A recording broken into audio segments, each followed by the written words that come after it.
All right. So I thought I knew what I was going to say for this, and then yesterday happened, and so I've changed things around and a little bit, and I also really feel like doing some coding. So if you guys think that's cool, I'm going to try to do some live stuff. You okay with that? Yeah. Help me out when I make mistakes and typos and things. Yeah? You good with that? All right. All right. So, this stuff. Who I am. I hope you guys know who I am by now. If not, and this is my 20th, I don't know, maybe 30th presentation. If you don't know who I am, I probably should be a robot. But so let me start out with something I truly believe. Even with all the changes that have come, I know it can feel a little uncertain, and that's to be expected, right? I was certain what I was going to deliver here today, and after yesterday and my talk yesterday, I wasn't certain anymore. And I think we're all experiencing, at least I am. I don't know, maybe everybody else isn't, but I know some of the folks I've talked to are experiencing a little bit of uncertainty about just what all these changes mean. But I want to make sure I express this right up front, because this is true. We have a tremendous opportunity. Even without the stuff we've seen that's coming down the pipe with Klaris Connect and some of the other things, we have a tool set, we have a toolkit that lets us solve problems that every company on the planet has. And of course, there's custom apps. We've talked about those for a long time.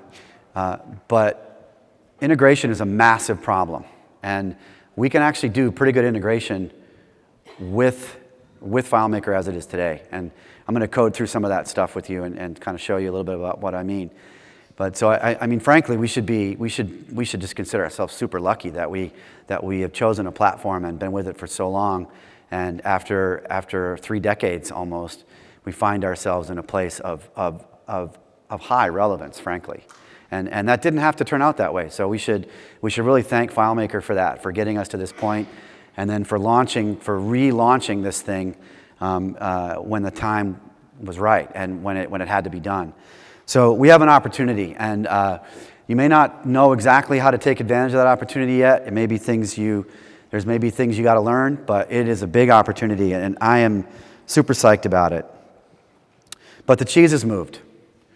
Let's just say, I love that book. Have you guys read? Who's read Who Moved My Cheese? If you haven't, it's very short, and it's very funny, and it's a really good book.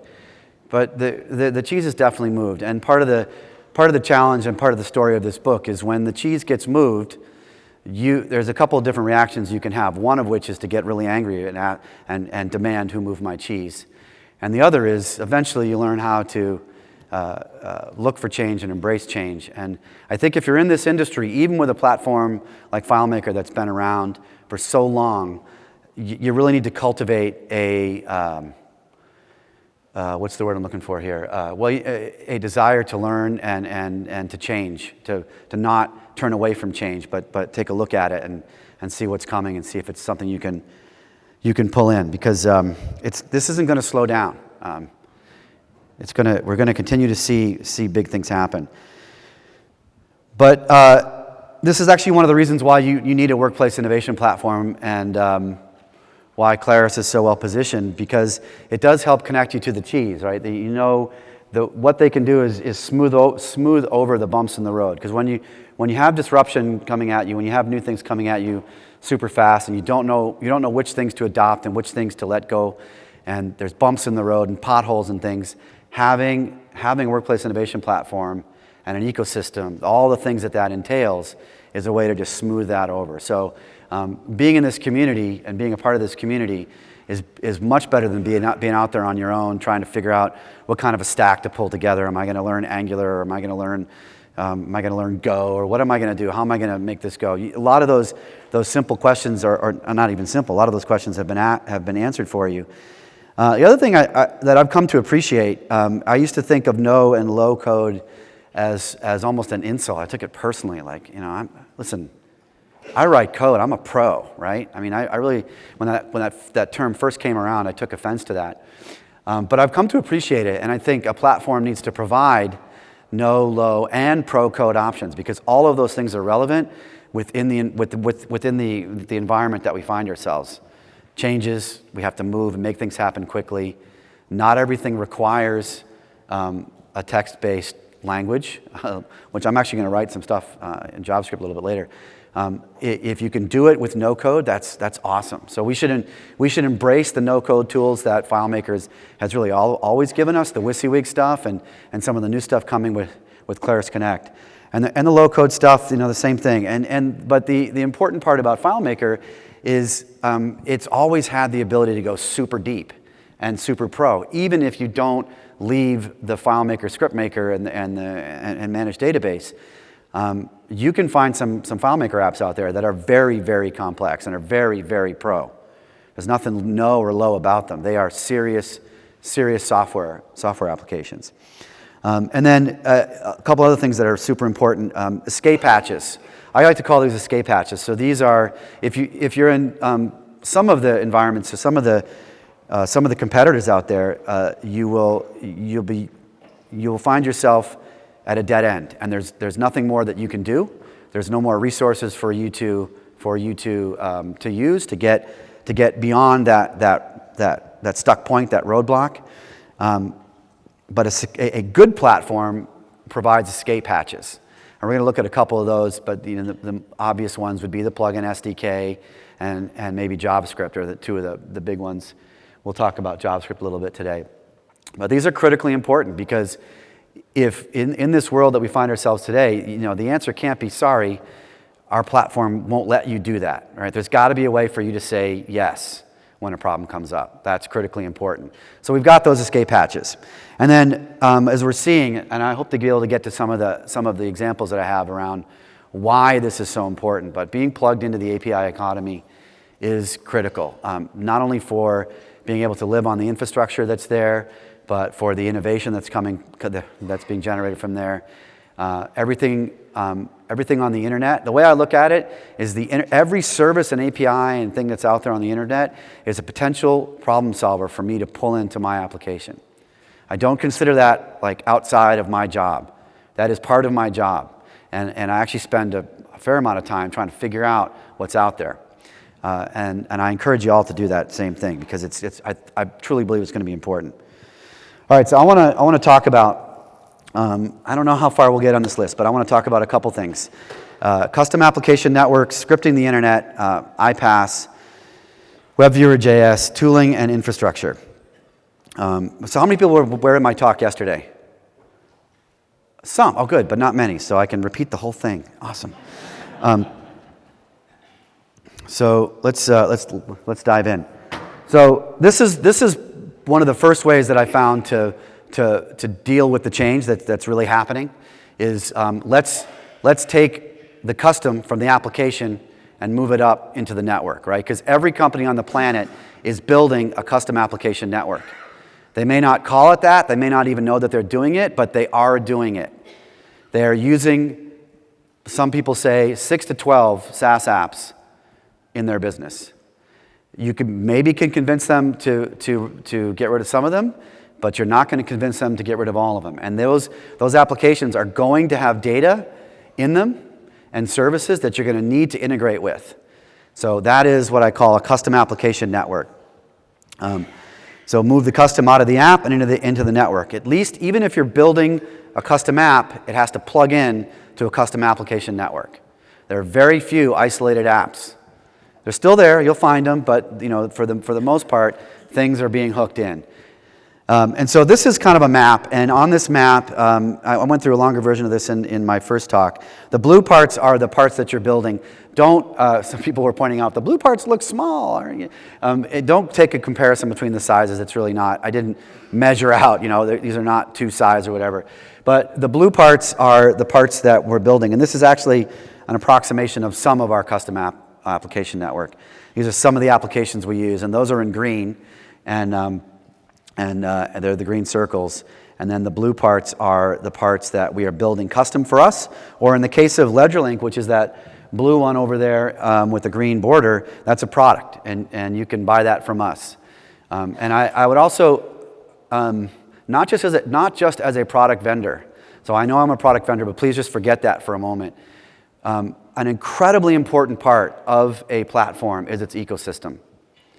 And there are people out there doing amazing things with products. And again, it's like having those apps out there on the internet. You should know what they are because they will save you or your clients or your company countless hours by plugging into those apps and just using them instead of trying to do it, reinventing the wheel over and over again. Ecosystems are critical, and there's a lot of really great stuff out there. And I think they've just turned on the public beta for the marketplace. I think the URL, people might have the URL out there and they can share it. But some of these new these products are available there now, and I expect to see that fill up. So to continue on about the products, I'm going to show a couple of the products that we have, and if I can find, and also reference other things that are not products that are in similar space. Again,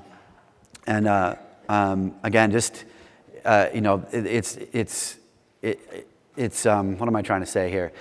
Sometimes I feel bad when I get up here in a general session and I show our products, and I know people come here and expect to learn. They want to learn about things that they can just download and use, and I'm going to include as much as I can here. And there's free demos of a lot of this stuff.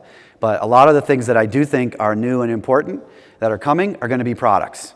And you shouldn't be looking at products as something like that's not something I want to do. You should be evaluating them. It's really important to your business, to the ecosystem, to everybody involved. So let's take a look at an order flow, that part of our order flow. So this is something that does happen to us. We have a shopping cart where people can buy small blocks of time if they just need 3 hours of consulting or something like that. So we get an order in. That order comes in our e-commerce site, in our website, and it goes into what we call a custom connector. So this is a custom piece of FileMaker code that we wrote for the specific purpose of pulling orders from our shopping cart, which we did not write, into our projects database, and also communicating with QuickBooks. So this is another way in which you can move the custom out of the application and up into the network. Custom flows, and of course klaris Connect is coming, but you can do this stuff right now. And I think there's a lot of things to learn about making custom data connectors, and also there's a lot of things to learn about having data in multiple different places. It's not the same as pulling everything into one database. There's a few new patterns you need to learn, sources of truth, and we're going to talk about a couple of those. So order comes in. First thing we do is we find that customer in QuickBooks. Why do we find that customer in QuickBooks? Because that is the source of truth for the customer and the financial records. You can work really hard and make it and sort of pretend that FileMaker is the source of truth for your financial records. But if you're integrating with an accounting system, that accounting system is going to generate taxes. Those taxes are going to get signed by the owners, and by law, that better be the truth. So the truth is in our accounting, right? It's not in FileMaker. So FileMaker has to have a local copy of that, but that's what you're going to file your tax on. That's what you're going to sign the line on. That's the source of truth. So how you deal with that is a little bit different. We're going to look at that in a second. I just point out, there's lots of areas where it's not just accounting that matters. Another common one is something like MailChimp or Constant Contact. There's a fact about every email address that you have to maintain, and that is whether or not you're allowed to send them marketing email. The only place that's true is in your marketing email program, because that's the only place that's going to prevent you from getting sued or getting fined or whatever it is. So the source of truth about whether or not you can email somebody is in your marketing program. Does that make sense? Yeah. So it's a little bit different way of thinking. At least it took me a while to adapt to that. I really wanted everything inside of FileMaker and be controlled there. And you can certainly pull the data in and you can certainly send it back, but you have to think about where is it critical that this data is real, right? So that kind of thing. Create a sales receipt. Already talked about the same reason. Financial records. That's the financial record. It's got to go there. The order comes in, but we need a financial transaction to recognize that. That's a sales receipt. And then we add some time to our project budget in our project management system, and then finally we notify staff that there's a new task for them to do, something new to do. Okay, so this is an order flow. Does anybody have similar types of flows? Just 1, 2, 3? Yeah. How about if you have a manufacturing process? You have where lots of things are happening that have to happen in a certain order. Couple. We did see a lot about workflows the other day, didn't we? Yeah. I think it's kind of a different way of thinking about it, especially when they're spread out over multiple apps. But another way that I think about this is like scripting my internet applications, right? I'm writing FileMaker scripts that are going to control these things. And so that's kind of what we're doing here. So let's get into demo land and see if we got to do any coding, see if we can make this thing fly.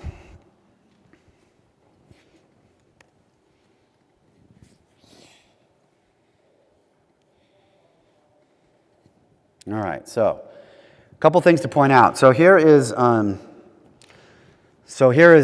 I've tried to simplify these as much as possible so we don't get lost in the details about so much about what the custom apps are. The project management system is like ridiculously simple.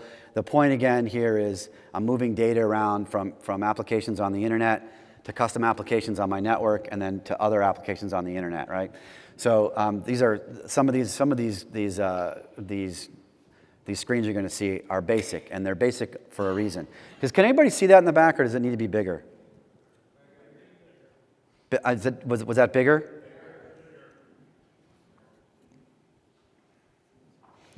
So I think one of the first skills you have to take on board if you're a FileMaker developer today is JSON. We've had it now natively since FileMaker 16. It's pretty critical. It's useful even if you never talk to anything else. JSON is pretty critical today. It's a great way to handle structured data because it is both machine readable and human readable. And at first it looks like maybe just this wall of text, and you're like, I don't know what that is. But after a little bit of time, you look at this and you can start to see it, and you can start to recognize what's happening here. It's almost like it has its own little user interface. Like the name value pairs that are there kind of begin to make sense. So if you haven't gotten into JSON yet, if it's something you've been putting off, I highly recommend you start looking into it. It's really important. So here's an order, okay? And this is, again, a simplified order. It's in what we call our order inbox. So a lot of this is kind of these new patterns that I'm talking about. You'll find that you're going to want to bring, as data flows into your system, so imagine here what's happened is we got an order on the shopping cart, and it sent a webhook to our system, and our system has to catch it, okay? We don't want to miss it, so we don't actually want to catch it and try to shove it into our main tables because there could be all kinds of reasons why that wouldn't work. Maybe somebody's locked records, who knows? We want to make sure that we catch it, so we put it in a box. We call it an inbox. And we use inboxes for just about anything that's coming in. I think the obvious metaphor is there for email. It catches it. As long as the FileMaker server is up, we're going to catch our inboxes. All of our stuff coming into our inbox. So once it's in, now we're going to have to process it, okay? And I've listed out the steps here of what has to happen. So first, we've got a QBO match status. So I'm going to have to try to look up for a customer in QuickBooks and find out, do we have this customer? We're going to keep the logic really simple here, and we're going to match it on email, okay? So we're going to look for a customer who's got a primary email address in QuickBooks that is that email right there, the customer email, joe.com. Once we've got that customer, we're going to take the QuickBooks ID of that customer, and we're going to store it here. And I told you I'll code. Let's do some coding here. So let me just show you. So we're using the QuickBooks ID here. Anybody want to hazard a guess why we're using that? It's a source of truth, right? So we made this mistake a lot when we first started doing this, is we put everything in FileMaker and gave it FileMaker IDs. And there's actually some good reason to do that, so that's not the mistake. The mistake is when you're linking to other things, we use the FileMaker ID. And then we did a data migration, and all of the links we did an import, got new IDs. Actually, it was more like we had to restore from a different backup so that all the records got created. They got created. Everything got restored properly, fine, except our IDs were all new. So all of our FileMaker IDs were new, and so all of our links were then broken. Does that make sense? Right? We no longer knew what that customer QuickBooks was anymore. We did have the backups. We could go and repair that data. But again, when you're connecting to sources of truth, connect with the IDs that are there. QuickBooks is not going to change those IDs, right? You can rely on that. It is a unique ID for that record. And so in this case, the QuickBooks ID is is 60. And you notice we've got this connection here, display name, and that is looking at the customer. Let's go check out what this customer is coming from. So here's our customer record, our customer tables. This is our QuickBooks, our order inbox. Here's our customer. Blow that up a little bigger, right? Customer QBO ID to customer QBO ID. If I look inside here, or if I look at that, you can see that's an external file reference, right? So it is referencing LedgerLink. So this is our solution. What we do here is we have a what we call a local cache of our QuickBooks data, because again, this isn't the source of truth, so we like to refer to it as a cache so that we're very well aware of what we're doing, right? And so this is where all those customer records are. And we're just simply pulling those in with an external file reference, and that's how we're able to display that. This is another thing that I think is kind of an interesting way to look at this. This now makes it really easy to create these kinds of views, right? I've got all my records. I've got a sync up here that will run and sync the records in QuickBooks on a regular basis, so my data should be reasonably up to date with QuickBooks. So I can build simple views on top of my QuickBooks data without having, pretty easily. It's just straight up standard FileMaker stuff. Just making an external file reference, putting the field on the layout. Anybody have any questions so far? I want to make sure I don't talk too fast, which I tend to do. We're good? Okay, so we essentially, so for sales receipts, we got a slight difference. For sales receipts, we do so the first thing is we're going to need that QuickBooks ID because we can't make a sales receipt without the QuickBooks ID in QuickBooks. That's why we get it. So we're going to take this order payload and we're going to turn it into a QuickBooks format, and we're going to send it through the QuickBooks API. Now, our sync engine even does this because this is the way we used to do it, is we could just create those records in QuickBooks, in LedgerLink, and then have our engine sync it. But there's actually a really nice thing about sending our sales receipt that we're going to create up to the QuickBooks API. And again, that's because QuickBooks is the source of truth, right? So if we get it into QuickBooks, and QuickBooks has validation on everything. There's name lengths, there's numbers versus strings, there's all kinds of validation that exists in the QuickBooks API that would be difficult to duplicate within our local cache, right? So by using the QuickBooks API, we can send our data up to QuickBooks. If QuickBooks accepts it, then we just refresh our cache and we're good, right? So we've avoided all the complexity of having to map QuickBooks' business logic into our local cache. Seem like a good idea? So we're going to create that record, and then we're going to find or create a project. Let me just bring up the project here. Project is it's not even really, it's a silly thing here. Let me go to that. So projects in this, again, I'm trying to keep this very simple. What we're looking at here really is the project budget. When an order comes in, we want to add the amount of hours that came in for that project to our project database. That's really all we're talking about here. There's obviously a lot more things you could do with that, but that's our simple use case here, okay? So we have to find or create a project in our project management system for that new customer or for the customer, right? And the final thing we're going to do is we're going to notify staff. So these ones have already been done. I think I created a new one here that has not been done. Actually, before I do that, let me do a couple of the nice things. I'm going to have to log in here because I forgot to do that before we got going. I believe it's going to be, so I'm using a sandbox here. And I'm pretty sure it's LedgerLink demo. Let's make sure. I've got a lot of sandboxes. It can be a little confusing. So I'm going to double check that that's the file I'm connected to. And actually it's on, yeah, there it is. LedgerLink demo, good. Okay, that's the right one. All right, so once I'm logged in, we can drive right to that customer record inside of QuickBooks, right? This is pretty cool. So the people who are using the custom application may not need access to QuickBooks. So maybe they don't need to be able to see the customer there. Maybe they don't need to see the invoices.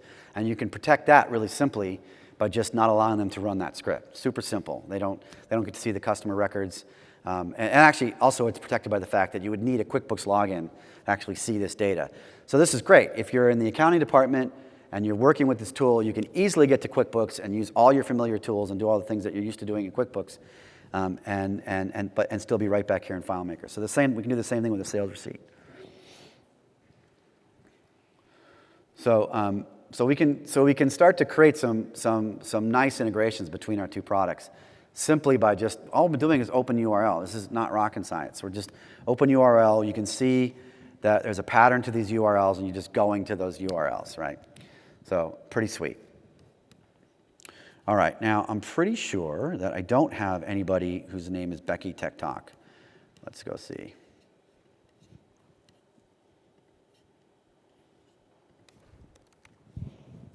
No, we're good. Okay, this is my sample record. All right. So I think I'm just gonna go for it and process the whole order. Yeah, let's just do it. Why not?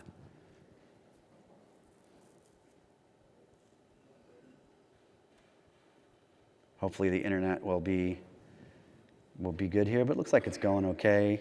It looked pretty good, the whole thing. Looks like we got something happened with our amount, maybe. So I'm not sure what's up there. Oh, there it is. Just need to be refreshed. So there we go. Oh, the one thing I didn't show you. Oh, shoot, I forgot. Not this one. I forgot to have this screen on the screen. We'll run it again so you can see DevCon demo. Not that one. Sorry.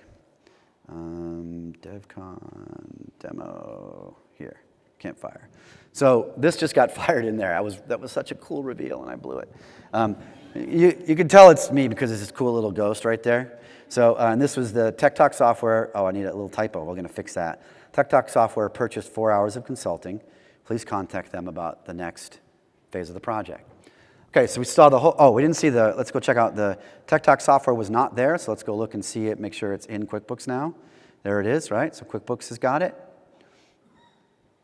And let's look at our sales receipt. And our sales receipt should be there. Everything is good, so we're all good. So we just did that. Now, let's see, how can I ask this question? So that's quite a bit. How many people have done any kind of QuickBooks integrations or stuff of that size? So I'd say about a third of the room. How many people have not done any integrations at all? It's okay. We're all friends here. It's all right.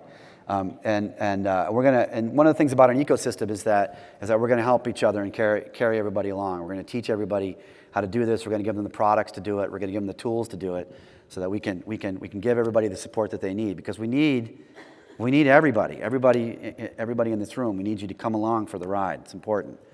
So I've done a lot of integrations, and I can write some JavaScript. I'm going to show you some JavaScript stuff in a little bit. So I'm pretty good at it, and I like it. It's fun. But this can be something that is even easier. So let's look at the script that processes that order. I'm going to blow it up here. Oh, I have to. There we go. So everything, these scripts here, these are all FileMaker scripts. There's nothing in these scripts that directly speaks to the API. This is just FileMaker. Everything that we just ran up until the point it gets sent off to the LedgerLink file is all just FileMaker scripts. I can't hammer home this point hard enough. If you have a good integration, if it's been set up well, or if it's coming from Klaris Connect, we are talking about scripts to move your data around your apps. Is that news to people? I mean, it was kind of news to me. Does that feel like a powerful thing? I mean, what was remember back when you wrote your first script that sent an email? Remember that? How cool that was? Or you printed it, or you saved it as a PDF, right? Well, you have the same power now. You can just create that invoice in QuickBooks or in Xero. Or you can send a Campfire message to Basecamp, right? That same joy of writing scripts that you've had all the time you've been working in FileMaker is still here. All the new stuff that you saw, it's still here, and this is still a great way to do it, and actually pretty easy. This is just standard stuff. I'm going to get the customer email out. I'm going to run a separate script in my QBO, in QBO by the email. Now again, because I have a local cache of my QuickBooks data, this is just a find, right? It's just a find the records. I get back a record if there's a found count of 1, then we found a customer. If there's a found count, and all I do is just update the status fields. Yep, I got the customer, give me that ID, tell me the customer matched. If I didn't find one, then I'm gonna no customer found, and I'm gonna create the customer, right? And then finally, more than one possible match. I was gonna try to code this, but we may not be able to get to this, but we'll see. But anyway, so this is it. That's how we find. I'm doing a find in a local cache of all my QuickBooks data. I'm finding the record, and I'm setting it in the field, so I know that I've got it, right? Nothing scary. I ended up breaking these up a little bit more into separate scripts. It just was a little bit easier to do, but let's look at that. So create customer. This is actually a good one. So create customer. Here in this set here, I am parsing out that order inbox payload. So that's this JSON here, right? I'm parsing that out. I'm turning it into variables. And then I'm building the QuickBooks customer. It's kind of doing the reverse in the format that it needs to be, right? And then eventually I'm sending that to this script that's in LedgerLink, right? And I'm getting back a result. I'm going to show something cool about this in a minute, so just accept that works. I get back the result, and then I update it. And then we do the same thing for the sales receipt. We parse out the stuff that we need. QuickBooks needs ISO date, so I do a quick transformation on the date. Get that customer QBO ID from the previous step. Get that email. I have to make a line because the sales receipt has multiple lines. We're only doing one here, so this is pretty easy. I make a line, so I have to parse out the line stuff, and then I build it up. I'm just building up JSON. So I'm breaking apart JSON and putting it back together. How many people are doing a lot of that these days? How many people are doing so much they're getting sick of it? There are some tools out there. We have a tool called Generator that can help take some of the grunt work out of doing that. JSON, it's sort of like, oh, another thing I have to break apart and map. But it's another area I think will get interesting as we build more tools. All right, so that all happened.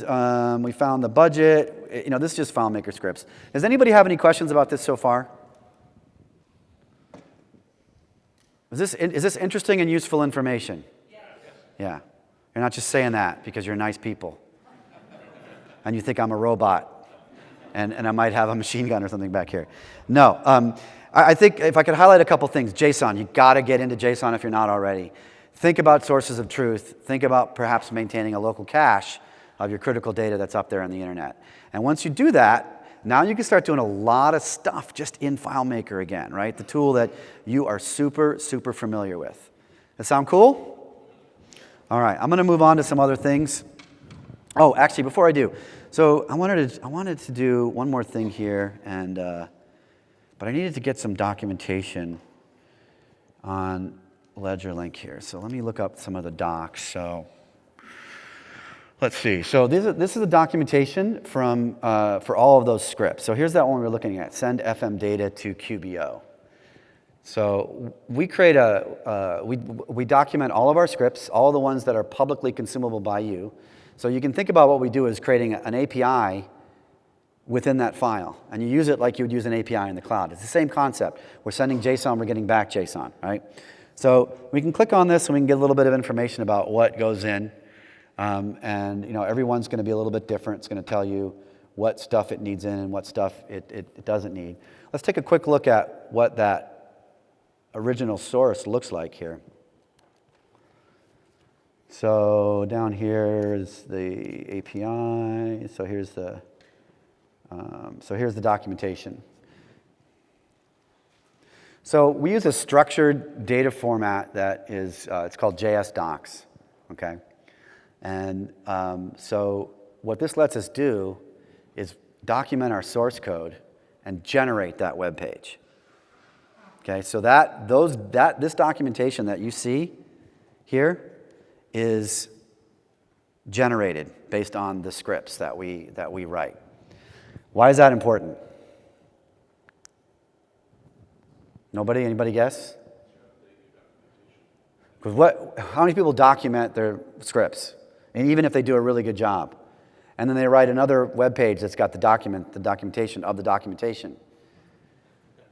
How often do you do it in both places at the same time? Don't lie. Right? Right? So one of the reasons why the API economy works is because APIs are documented. And there is a contract between the people who produce the documents, the APIs and the documents, and the people who consume the APIs. So it's critically important that your documentation match what your stuff actually does. That's why it's important, because we depend on these contracts. When you're sending information to QuickBooks, you need to know how to do it. They have to document that stuff. Every service out there that you use has to document the API that they provide for you. The code that FileMaker, the documentation that FileMaker produces for the FM Data API is generated based on the source code. And that's what you want. You want the code to be documented clearly in the code, and you want that code to be reflected in the documentation. So all we do is we copy the scripts to the clipboard, we spit out the XML file, and we run it through a custom parser that we wrote to produce JSON, and then that JSON powers this website. That's it. Nothing, no big deal. I'm actually, if I get a chance, if we have a little extra time, I'll actually demo that process so you can see what it turns out to look like. But I want to look at something else here. So there's an interesting thing. We have this download ledger link generator for even more fun. You guys want to have some more fun? Sure. Yeah? I think I already downloaded it, so let me make sure it's not already sitting in here. Yeah, here it is. Let me pull it out. No. You go away. All right. So here we go. So ledger link generator. Same thing. Let's look at some scripts. Oh, what's different? Copy script.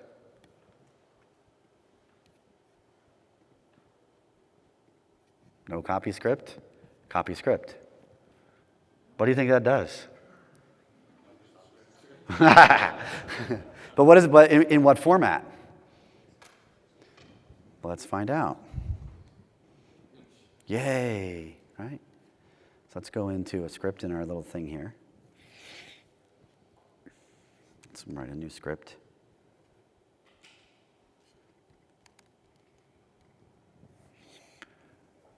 Did not make the connection to LedgerLink. I don't know why. It should have, actually.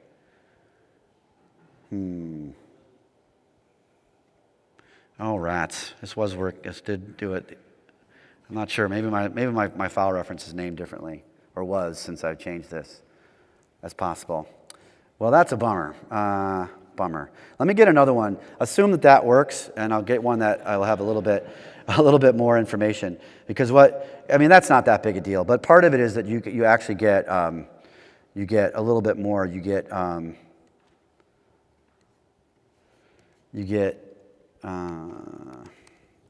So it actually gives you, it calls out each of the parameters you need. It builds the parameter string. Oh, this one worked. I don't know. Don't ask me. But that one worked fine. So LedgerLink went in there. It may actually be that script is not in there. It could be that I have different versions of LedgerLink. So you see that it worked, right? There it is.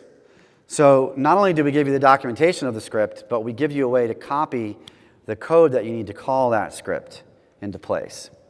So these are, again, things that if you go to API documentation, you will often see copy to clipboard or copy to curl or whatever stuff that will just let you snip this stuff out and just push it right in, right?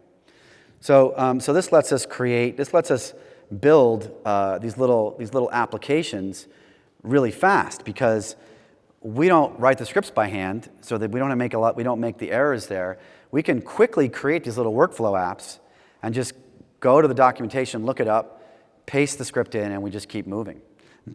What do you think?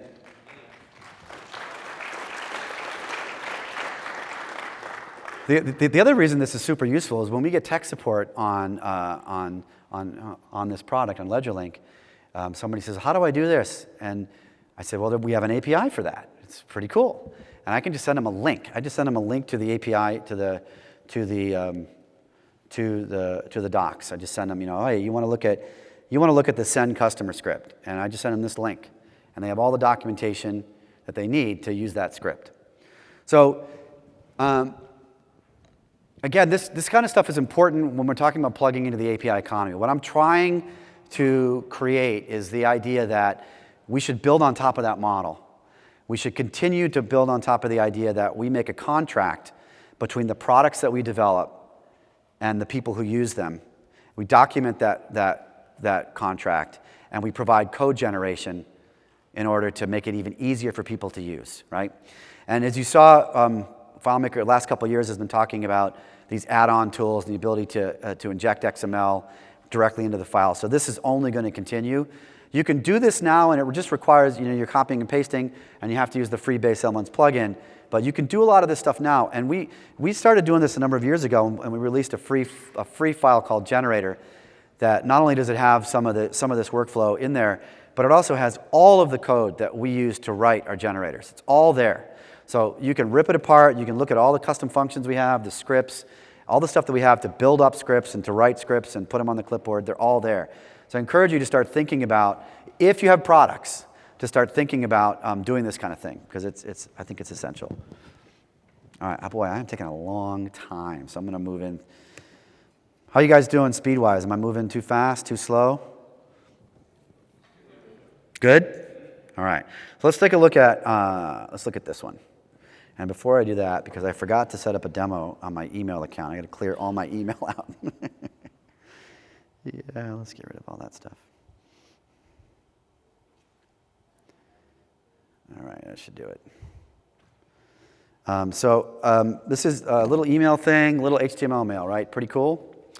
So the first way I'm going to do this is, let me make sure I have it set up. Yeah, with Office, that's good. We're going to send this email.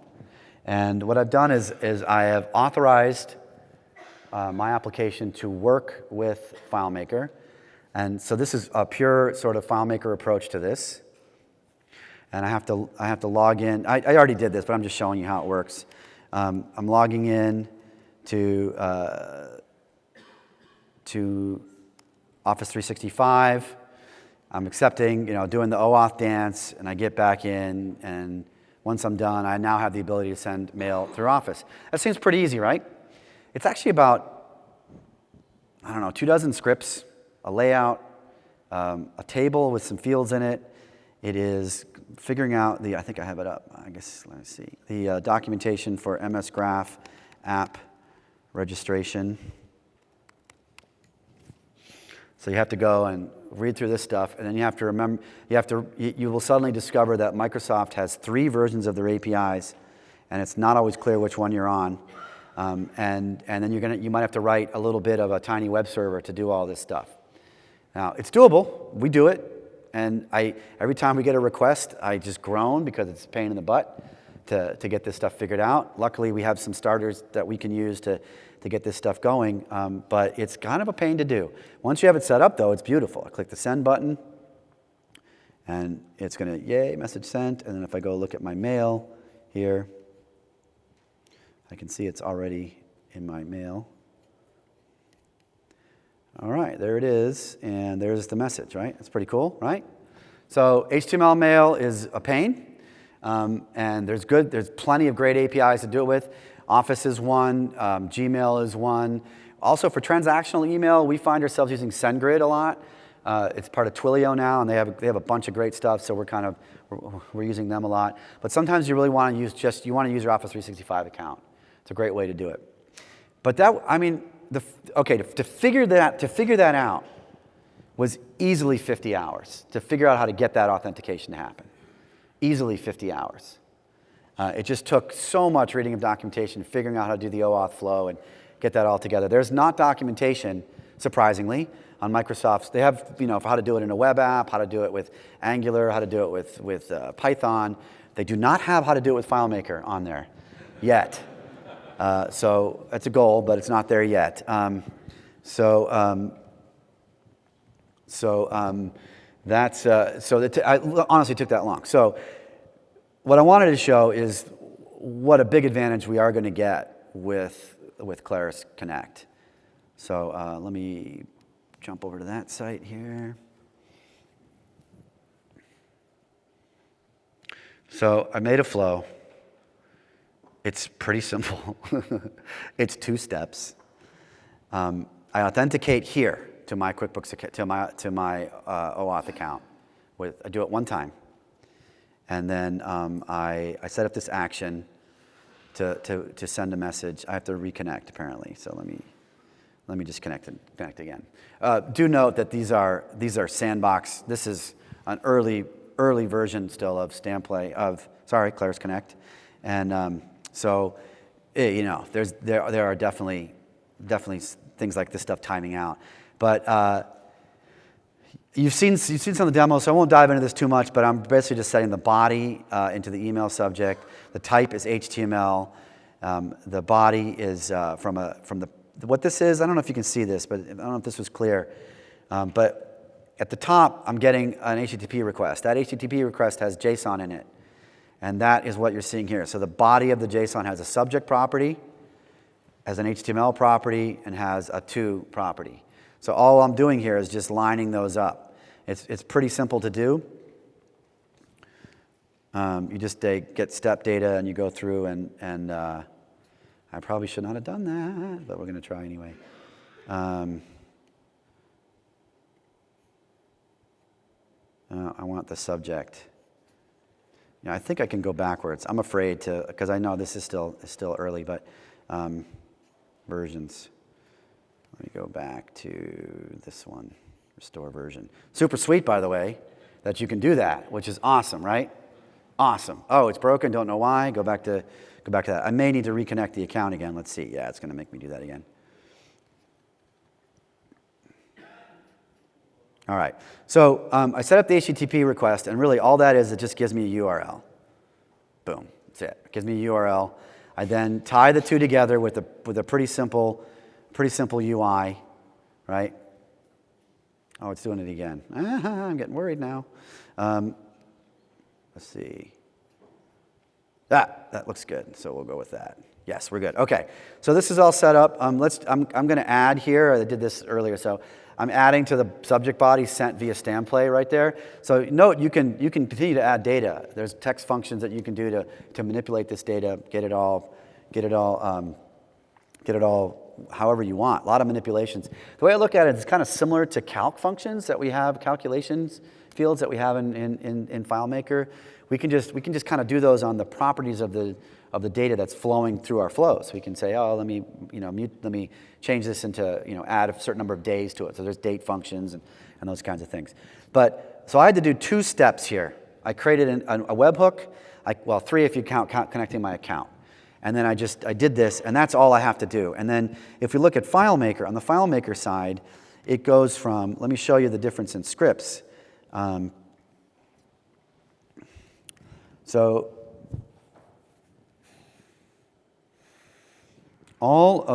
these folders, which are full of scripts for managing the OAuth stuff and all this stuff, these are all for doing the OAuth stuff, right? In addition, there's a layout I have to do to be able to do that OAuth on.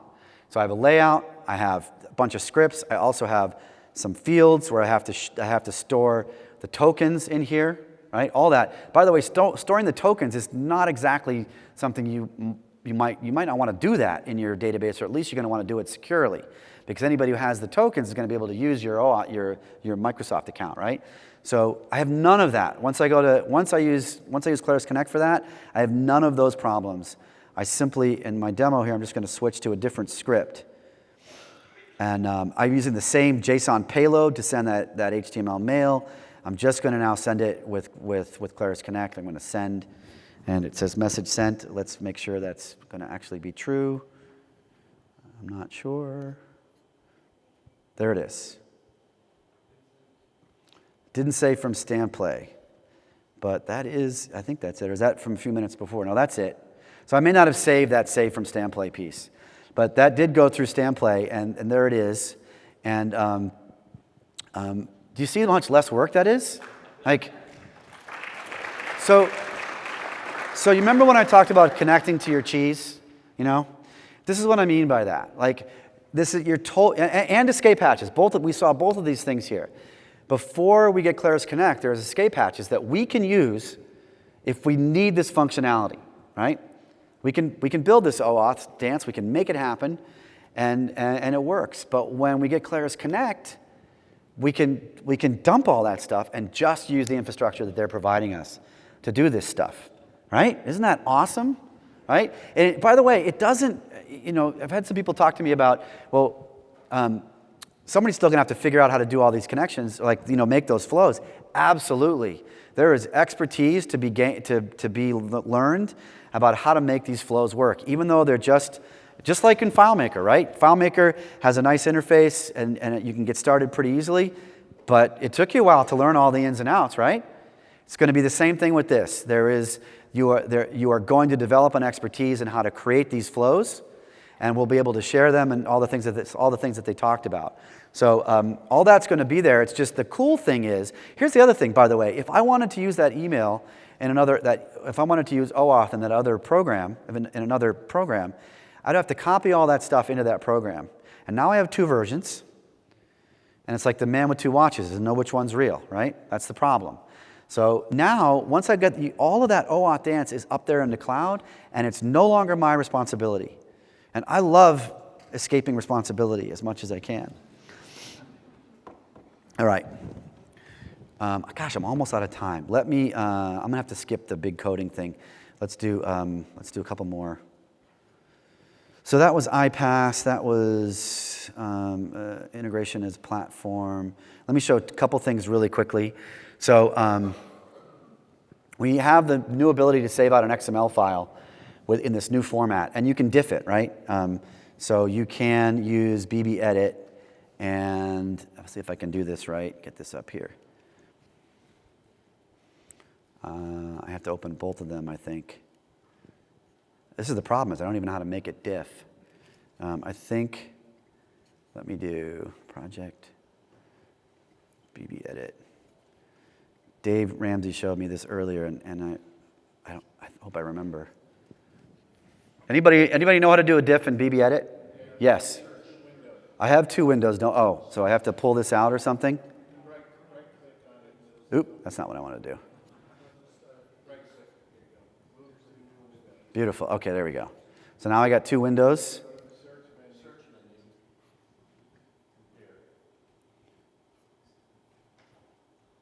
Find differences right here.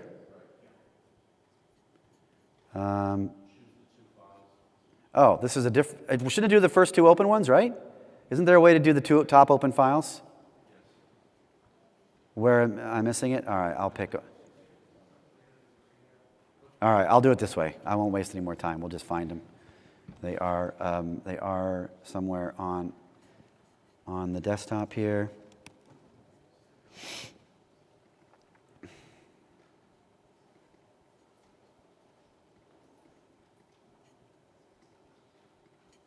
Open and open. Wait, did I do that one first? Yeah, good move. Same one. Yeah, there won't be a lot of differences there, right? So compare, right? Okay, great. Okay, so there's our comparison. Let's look at this. Okay, we got some text lines, extra lines, okay. Okay, this is cool. It tells me where all these non-matching lines are. I don't really know what this means for my solution, though, do I? It's pretty tough to get a meaningful diff out of XML, right? So it is, by the way, the right format to use for FileMaker to do this, so I'm not complaining about that. It definitely is the thing to do. So we're working on a new tool that will take this,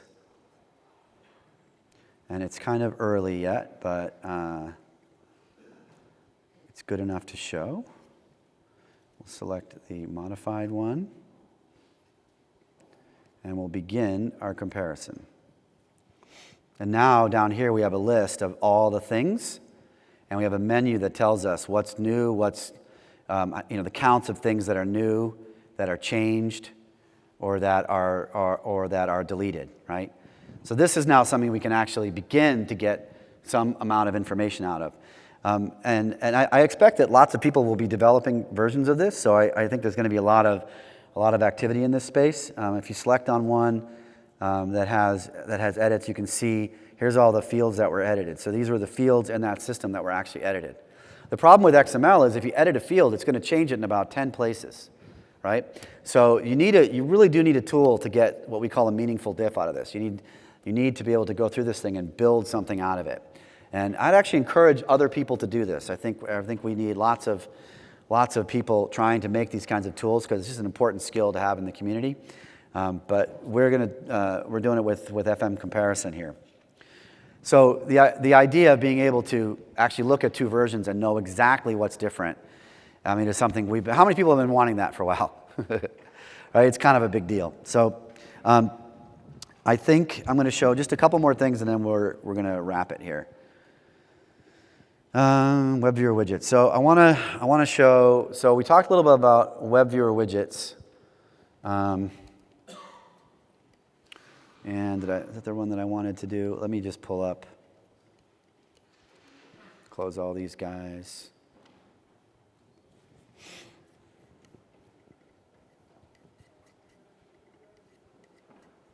So how many? There was one thing in the keynote, or one of the keynotes about full JavaScript or better JavaScript interoperability between the web viewer and FileMaker. This is something we've been working on forever. How many people out there have been waiting for this? Man, this has been, since the web viewer shipped 8.5, I have been asking for this feature. So it's been a long time. Let me show you. So we have a product called Widget Studio. There's also, there's another free, kind of a free version of this sort of called not really a version of this. It's another approach. And they've chosen to go the open source route, and that's Karaf. You may have heard of Karaf FM. I mean, we've actually talked quite a bit about interoperability here. So the things will work with one another, but we're taking a different approach, and we can talk about pricing later. But one of the things I want to just show a couple things really quickly here. Again, tooling, right? Building these web viewer widgets is JavaScript stuff, but you want to make it widely available to the community. You want to have some way to make it configurable. This is a pretty good way. So we have this little text thing here, and we can actually have this interface to change the color of the bar, right? How many people have seen this tool before? Just a few. Okay. So this is kind of neat, right? You get this. You can set the parameters of the thing. You get different stuff. Cool. But how do I get into my solution? Well, you go like that, and then let's go File New and make it really dramatic. New widget. Not new widget. Sorry.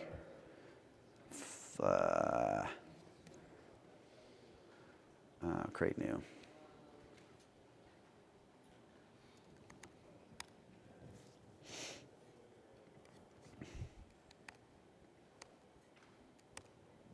There it is.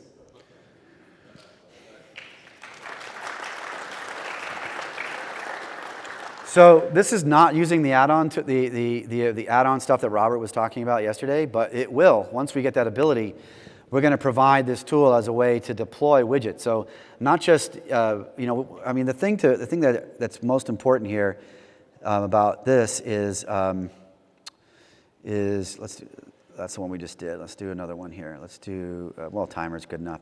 Is the ability to create this UI to change the background so that anybody can configure it the way that they want. And they press a button, and right now we're copying and pasting, but soon we're going to make it so that it's like an add-on tool. It's just going to shove this stuff in. As soon as we get that ability from FileMaker, we're going to do it. All right, I'm about out of time, so I think we're done at quarter till, right? So that's it. Thank you very much for coming. And